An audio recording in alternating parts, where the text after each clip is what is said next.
La bonne fréquence. Préambule.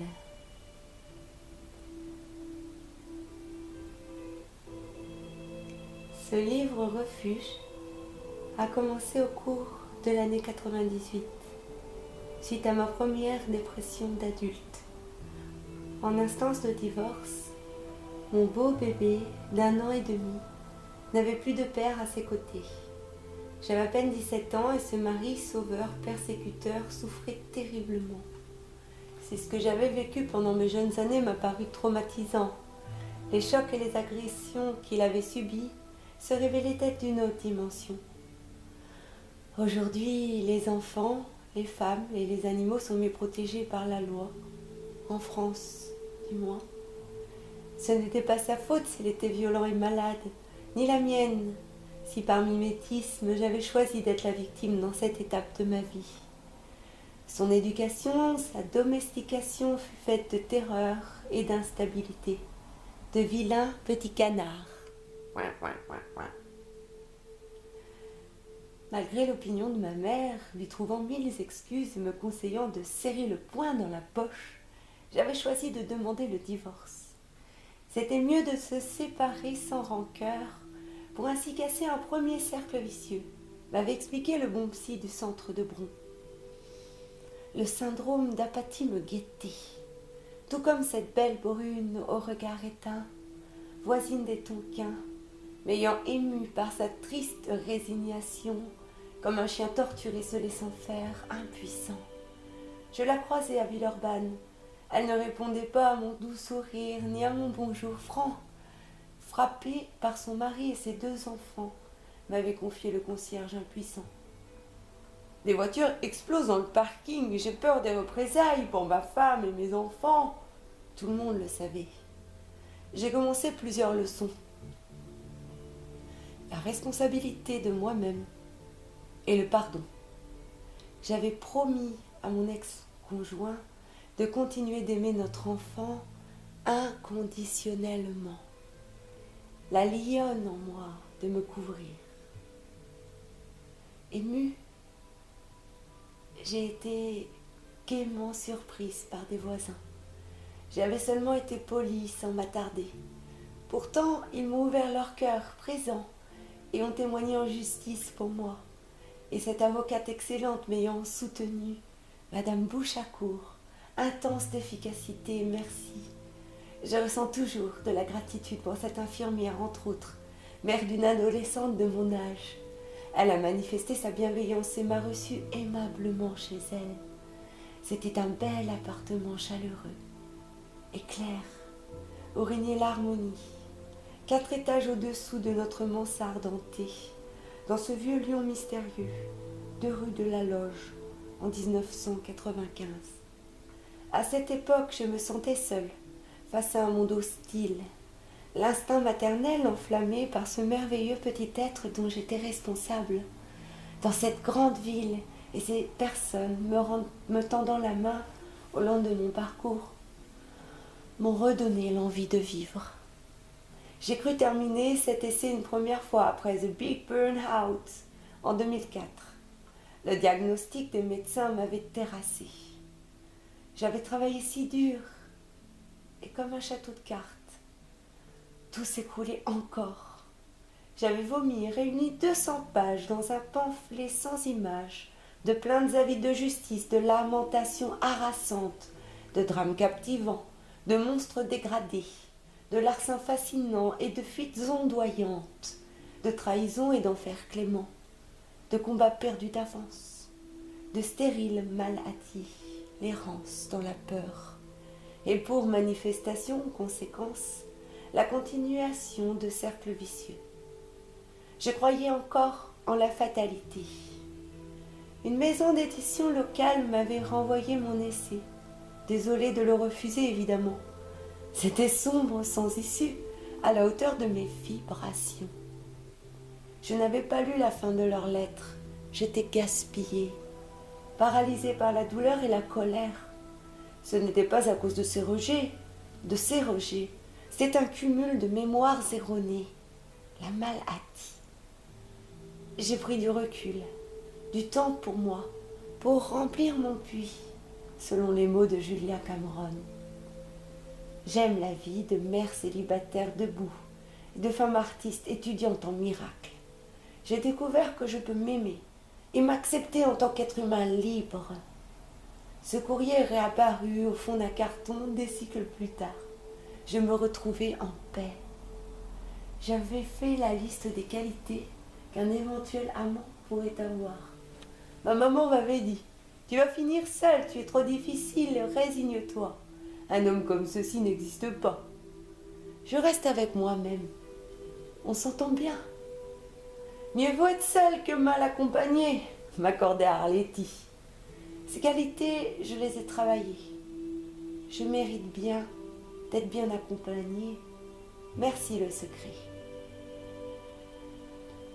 Sans trop y croire, je venais justement de tomber sur une perle précieuse, au-delà de ce que j'avais connu.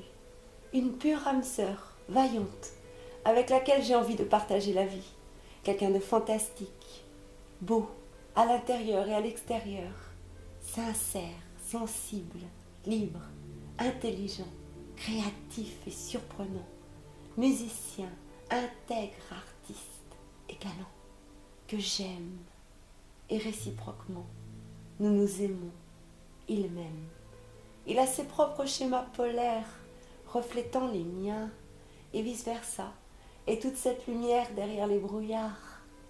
De jour en jour, nous nous améliorons dans notre vie, comme dans notre relation, comme dans nos relations honnêtes. Nous nous offrons au présent, entièrement. Ensemble, nous choisissons de grandir. Le simple fait de l'entendre, de le voir, de le sentir, tel le vent dans les feuilles des peupliers, tel la vue d'un cèdre bleu centenaire, d'une fleur particulière, d'un coucher de soleil extraordinaire, fait vibrer tout mon être de joie, de plaisir. Et lorsque je me vois, moi, maintenant, également, le vivant est beauté. J'aime la beauté en son sens sacré. Quel pléthore! Nous sommes gâtés. Vous êtes célestes. Nous sommes radieux. 9 dimensions. 77 gammes de couleurs dans celle-ci, où nous n'en distinguons que 7. J'ai de la gratitude pour tous nos beaux moments, nos riches échanges et tout cet amour, un coup de foudre magnifique, ayant secoué. Nous prenons soin d'apprendre à cultiver tous les jours. On s'aime et le temps passant teste nos priorités. Nous nous sommes installés ensemble avec mon grand adolescent. Je dis mon, car il ne le reconnaît pas comme son enfant évidemment. Dans nos cultures, il faut être prêt et du temps, il est sous ma responsabilité. Pourtant, l'espace d'un instant, toutes ces années passantes, lui aussi, a marqué comme un père son inconscient. Quelques mois plus tard, la lettre des éditeurs sortait de nouveau d'un carton. Encouragé et fier du travail accompli, j'ai remarqué qu'il me proposait à la fin du courrier d'approfondir quelques points. Certains passages leur paraissaient plus intéressants. Cela tombait bien. Mon existence me semblait à présent plus accueillante, plus palpitante. Le regard que je portais sur moi et sur la vie avait changé. Je prêtais plus d'attention au bon et à sa magie.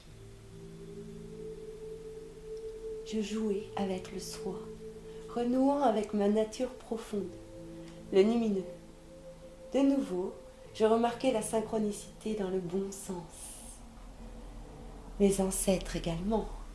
J'ai pendant des poussières de temps, depuis cette lettre, repris complètement, revisité chaque étape de mon parcours avec un œil bienveillant, nettoyé, guidé en soi dans l'innocence ressaisie. J'ai essayé de comprendre cette harlequinade, prendre de la hauteur avec amour, intégrité, accepter, rire et pardonner au monde créé par moi-même. J'étudie avec ferveur la vie. Pourquoi suis-je né un 19 comme ce fils et ce père aussi? 19 ans, soleil. j'ai pu me reconnecter à ce lien naturel. La source nous donne tellement. Merci. Comme cela fait du bien. Je souffre encore. Parfois j'oublie, car je bouge, marche et danse. J'incarne un miracle, une guérison inexpliquée de plus. Je suis reconnaissante envers ma douce mère, m'ayant donné la vie. De l'eau a coulé sous les ponts, comme elle dit.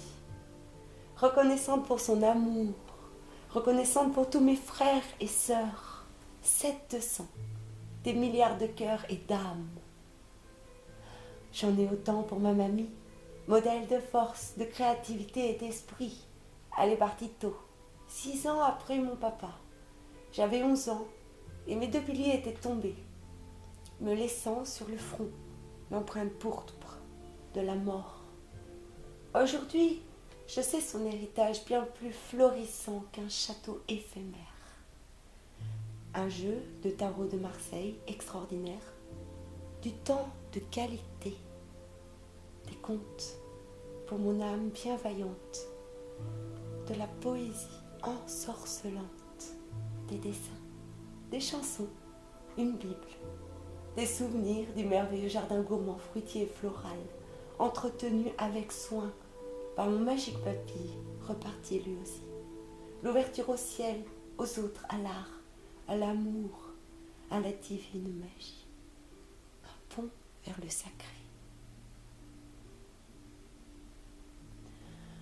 Après leur décès, leur belle propriété à Kantriatka, notre petit Éden terrestre, fut vendu à de la famille éloignée. Ils ont rasé les bons vieux arbres afin d'avoir une villa provençale en Bourgogne. Puis, tronçonné, mon second grand-père, un chêne tricentenaire. Devant la demeure, notre oasis s'était transformée en parking à voitures de luxe. Je n'étais pas au courant lorsqu'ils l'ont décidé.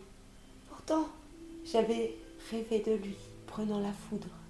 Et la nuit durant, en sueur, j'avais essayé de le sauver. L'inconsciencé. Pour eux, pour lui, pour moi, pour nous. J'ai déversé des rivières. Je t'aime, Gaïa. Désolée, pardonnez-nous, s'il vous plaît. Merci pour ta grande bénédiction. Là, intemporelle, où je m'asseyais, enfant,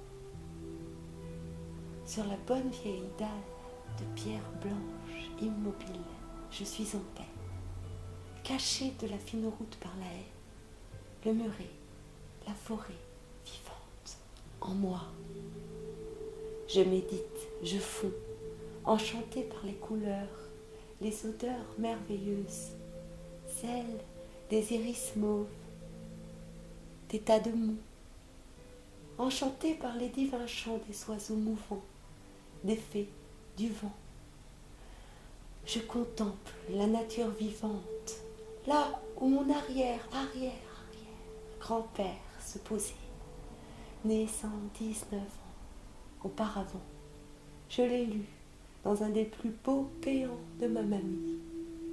Au-delà de l'espace et du temps, Dominique, Pierrot, Auguste, Antoine, Marceline, Jean, Claudius, José, Roger, Marie, Alice, Simone, Pax et Bonhomme.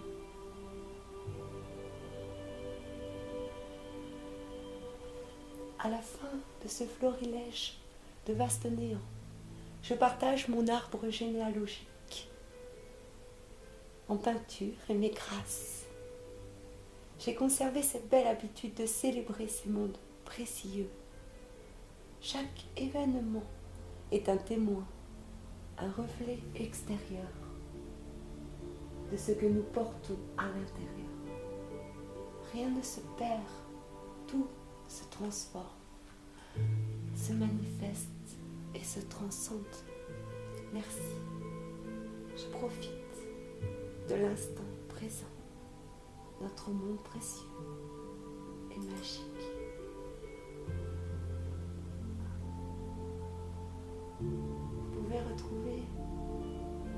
musique sur YouTube. Peter. Non, Peter, avec un D. Peter B. Hyland. Merci. Voilà, premier extrait du prélude. Avant un saupoudrage de lumière.